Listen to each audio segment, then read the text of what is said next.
Hello. I'm sure we've all seen military parades around the world, from China, North Korea, or Russia, where soldiers are marching in unison, showing off their military power and weapons, and sending a message to the world about our power and don't mess with us. If not only meant to intimidate the enemies, but also gives the soldiers a confidence boost. But today I'd like to share with you about another parade, not of military strength, but a parade of faith, when confronted with the total impossible obstacle. This parade exemplifies a paradox of what happens when an unstoppable force meets an unmovable object. The writer of Hebrews tells us a little bit about this faith.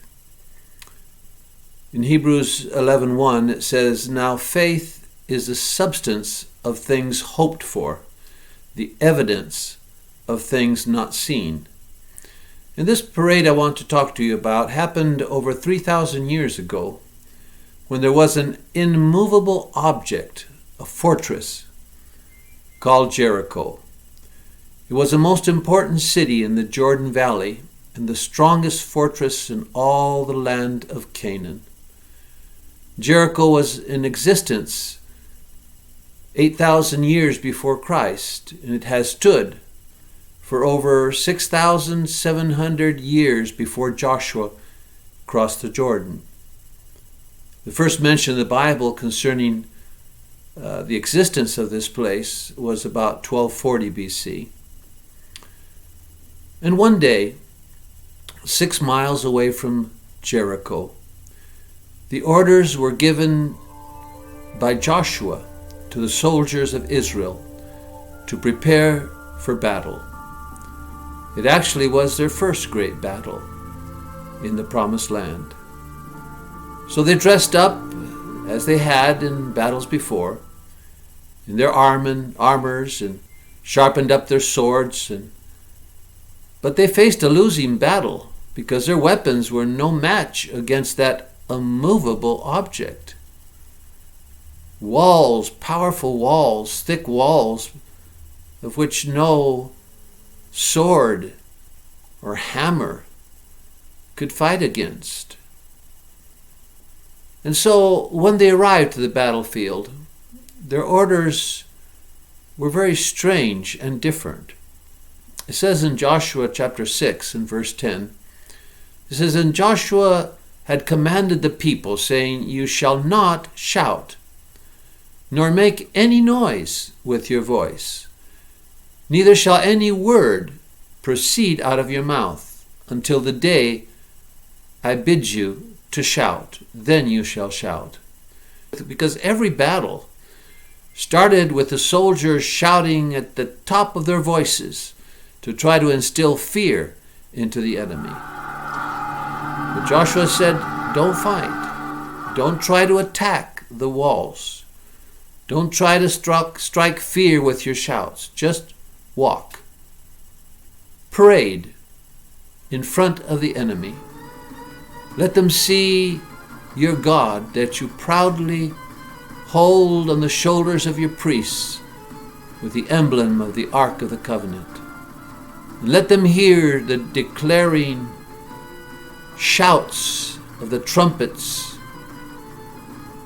and the shofars, the ram horns sounded by the priests, who are the prophets of God, because they were in his presence and God spoke through them.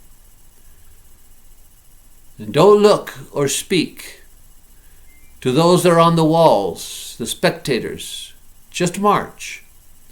And oh, how the spectators mocked the ignorance of these people with puny swords walking around their huge fortress. What futility of thinking that this parade of godliness would affect that establishment so well rooted that ancient structure that nobody had been able to topple. In these past weeks, we've been talking about asymmetric battles used by God, used by the enemy. But there are also asymmetrical battles that we must fight, that we must be a part of. And they're not like we think they are or should be, because we look at the natural things of this world for a clue to how to fight against this world. And this is a battle of faith, very active, very intense. And yet we don't actually take action in this battle of faith. Like the battle of Jericho.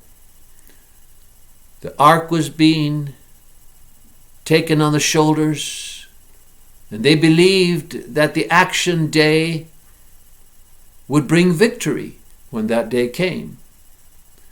And sounding the trumpet was a way of their enunciating or declaring what they thought would be the end result, a declaration of faith of the victory. And no, they did not sound the trumpets all the time or every day. No, not at all. But when they did, they declared the word of the Lord. It was believing, that parade was. Believing in the midst of an impossible situation. Because Jericho, everyone knew, it was an impregnable, unmutable, unmovable fortress. Jericho represented that established structure made by man. They were so confident that that structure they had built was impregnable because it had resisted so many attacks and armies for almost close to 7,000 years. And in stark contrast to Jericho was Israel, a nation of nomads who had no roots, no city, no fortress. They lived in tents. They only had a God and followed his words. And the priests that followed the high priest, that was also the prophet, he led the way. He was the one that had on his shoulders the stones that lit when God's presence was with them. And even before they crossed the Jordan, God spoke to Joshua, and it's recorded in the first chapter, verse 9 of Joshua. And God said to Joshua, "Have I not commanded thee? Be strong and of good courage. Be not afraid, neither be thou dismayed, for the Lord thy God is with thee, whithersoever thou goest." Be strong. 3 times it says in that chapter that God told Joshua to be strong. To be strong, the Hebrew word chazak, means to grab hold, to lay hold of, with courage, to be courageous, to be obstinate, to fasten upon, to hold on obstinately and not let go. And good courage, the word is amatz, and it means to be alert, on foot, mentally, to be well grounded with a firm footing. Be strong, good courage, hold on, don't dismay, do not concede, do not let go. And when you can walk no more, just hold on, keep holding on. Be strong and brave. And when your strength is lacking or your valor, the one who goes before you, the one that lives within you, will be strong. When you can be strong no longer, his strength will support you. And the word that God gave to Joshua to be strong and of good courage, he meant hold on, don't let go. Don't stop. No matter what happens, do not give up. Never surrender the faith. Never concede. Don't let go, especially when things look impossible. The hardest thing for us to do is to be still and know that He is God. To be actively still. It seems a contradiction to be active and to be still. It doesn't mean to be quiet and lazy or procrastination. Not very long ago, I was with my family and my grandchildren. We were having a picnic there by a river. And some ducks came flying in and landed on the waters of the river just beside us. And even though the water was moving, they were still motionless, peacefully enjoying the water flowing past. And it looked like they were anchored to that spot. They would not be taken back by the water. They were still floating on the surface of the water. But underneath, I know that their feet were full of action. They were paddling against that current with all their might. But to those that looked outside, as us, they were still. And oh, what a beautiful illustration that was of what active faith should be and what true faith is. That means wanting to do something, but having the discipline to obey when He says, don't fight. Just believe, be still. In 6 days, they marched in silence. And we read in verse 14, it says, chapter 6, and the second day they compassed the city once and returned to the camp, and so did that they for 6 days. And it came to pass on the 7th day that they rose early about the dawning of the day and compassed the city after the same manner 7 times. Only that day they compassed the city 7 times. And Joshua's soldiers, I can just imagine them, as they were commanded not to say a word, not to speak, but just to look straight ahead as they marched firmly. And because they were marching, I can just imagine the movement of their banners. And what banner would that be? What banner would be the banner of our faith? As we uphold that banner, which in every war is the prize of the battle. The enemy always tries to take away that banner. It's the emblem of what we are, what we stand for. Those wonderful fruits of God and of His Spirit. That unique flag, because it represents love, hope, and faith. The opposite of what Jericho stands for. But as any flag or emblem, it needs wind to unfurl and show its splendor. And I can just imagine as those soldiers march forward, those emblems begin to unfurl. And when the wind, which in Greek is pneuma, the same word that's used for God's Spirit, when it begins to blow upon us and rises up within us, it shows the splendor of its design. And according to Epistle to the Galatians in chapter 5, we're told that the emblem has the fruits of love, joy, peace, patience, kindness, goodness, faithfulness, gentleness, self-control. And those fruits are contrasted so strongly with the other fruits, the works of the flesh, which we read in the beginning of that chapter. How different was the standard. How different was what they stood for. God's people and the people of Jericho, with all their wickedness and all their idolatry. Song of Solomon says that his banner over me is love. Every day they marched. Every day they returned the 5-mile trek back home. Every day a movable object. Every day seeming defeat. Day after eventful day they marched. And oh, how it wears you down after having marched, after having obeyed, after having believed, to return home with your head down. Well, how did it go today? Well, it didn't go good. In fact, nothing happened. Nothing happened. Well, tomorrow's going to happen. And tomorrow they went back. Again, they had to come back. Well, nothing happened. Nothing happened. Well, did you march? Yes. Did you obey? Yes. Did you have faith? Yes. Well, then things should happen.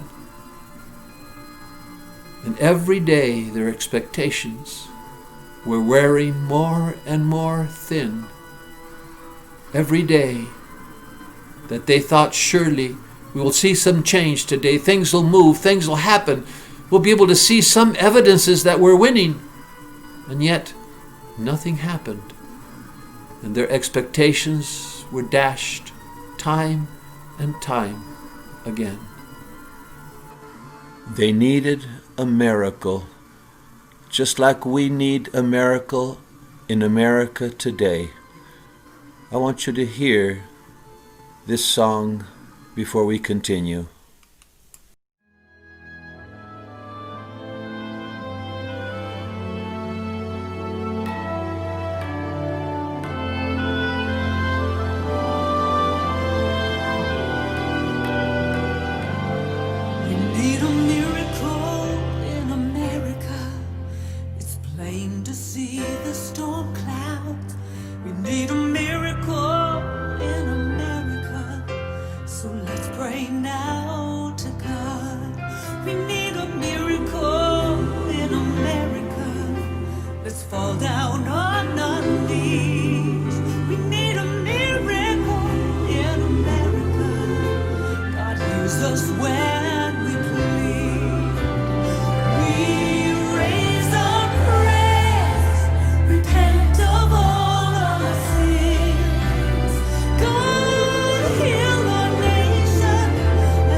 Six marches.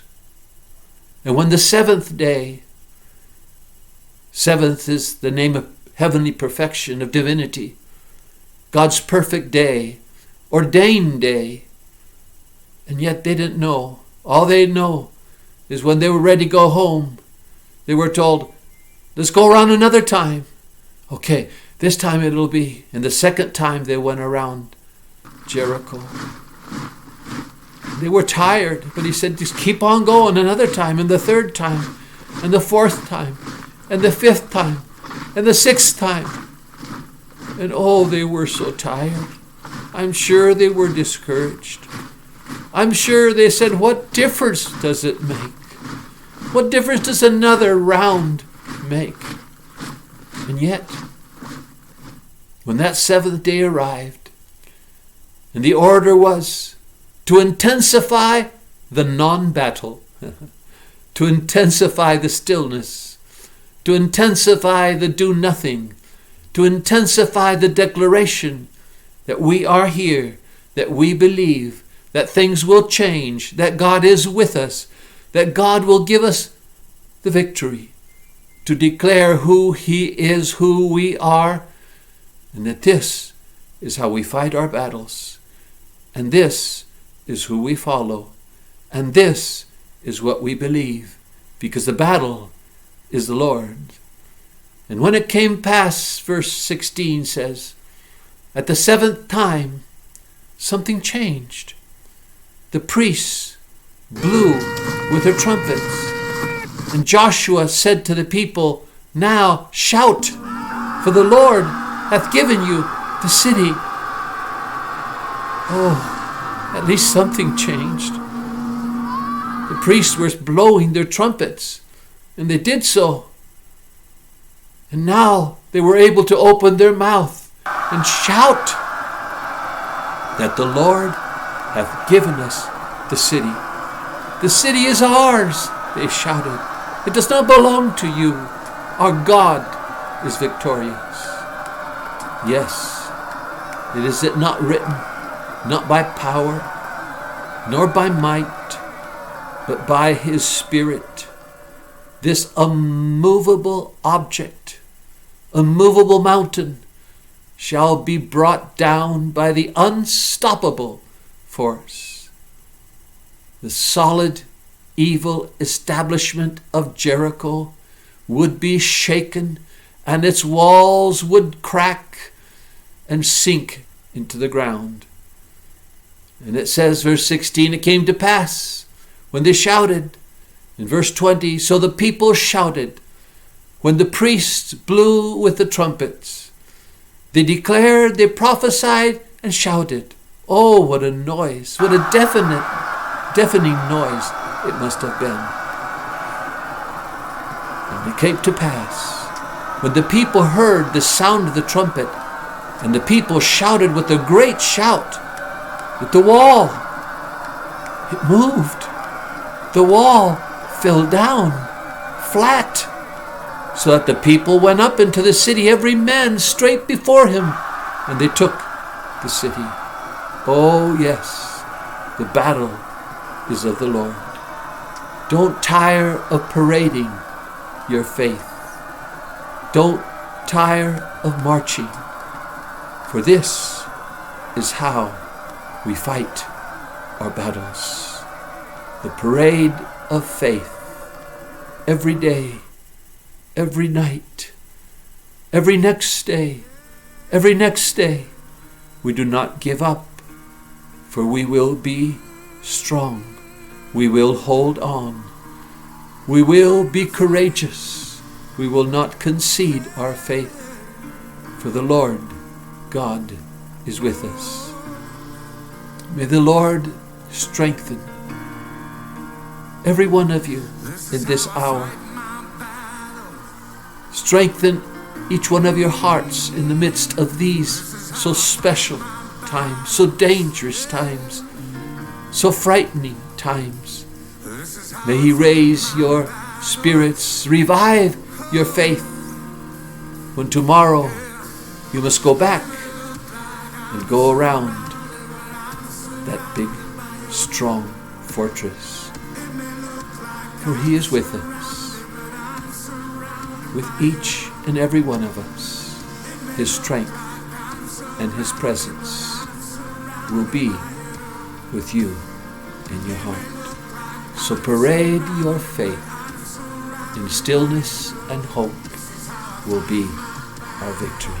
This is how we fight our battles. God bless you. This